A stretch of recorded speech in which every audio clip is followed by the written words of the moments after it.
ಏನ್ ಕಾರಣ ಯಾರಿಗ ಗೊತ್ತು ಸರ್? ಏನ್ ಹೇಳಿಲ್ಲ, ಏನಿಲ್ಲ ಮನೆಯಾಗ ಏನಾಗಿಲ್ಲ, ಏನಿಲ್ಲ. ರಾತ್ರಿ ಇಲ್ಲ, ಬೆಳಗ್ಗೆ ನಾನು 9 ಗಂಟೆ.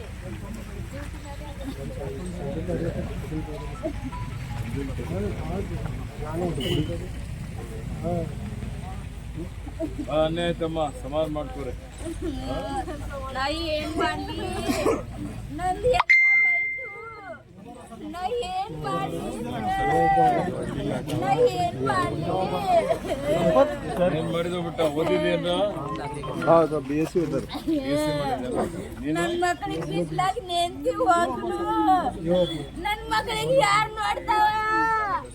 ನನ್ ಮಕ್ಕಳಿಗೆ ಯಾರು ನೋಡ್ತಾವ?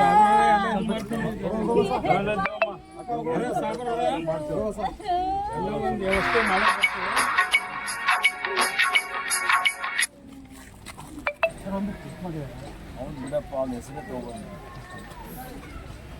ಏನಾಗಿದೆ, ಭಾಳ ದುಃಖ ಆಗಿದೆ, ಭಾಳ ನೋವಾಗಿದೆ. ಈ ರೀತಿ ಯಾರೂ ಆತ್ಮಹತ್ಯೆ ಮಾಡಿಕೊಳ್ಳಬಾರದು. ಆತ್ಮಹತ್ಯೆ ಸಮಸ್ಯೆಗಳಿಗೆ ಪರಿಹಾರ ಇಲ್ಲ.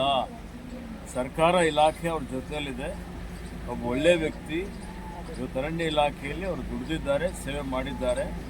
ಈಗ ನನ್ನ ಪರವಾಗಿ, ಅರಣ್ಯ ಇಲಾಖೆ ಪರವಾಗಿ ಅವರಿಗೆ ಶ್ರದ್ಧಾಂಜಲಿ ಅರ್ಪಿಸ್ತೇನೆ. ಆ ಭಗವಂತ ಅವರ ಆತ್ಮಕ್ಕೆ ಶಾಂತಿ ಕೊಡಲಿ, ಅವರ ಅಗಲುವಿಕೆ ತಡ್ಕೊಳ್ಳಿಕ್ಕೆ ಶಕ್ತಿ ಕೊಡಲಿ ಅಂತ ಹೇಳಿ ಇವತ್ತು ನನ್ನ ಪರವಾಗಿ, ಅರಣ್ಯ ಇಲಾಖೆ ಪರವಾಗಿ ಶ್ರದ್ಧಾಂಜಲಿಯನ್ನು ಅರ್ಪಿಸಿ ಅವ್ರ ಪರಿವಾರದವರಿಗೆ ನಮ್ಮ ಕಡೆಯಿಂದ, ಇಲಾಖೆ ಕಡೆಯಿಂದ ಏನು ಸಹಾಯ ಆಗಬೇಕಾಗಿದೆ ಆ ಸಹಾಯ ಮಾಡ್ತೇವೆ.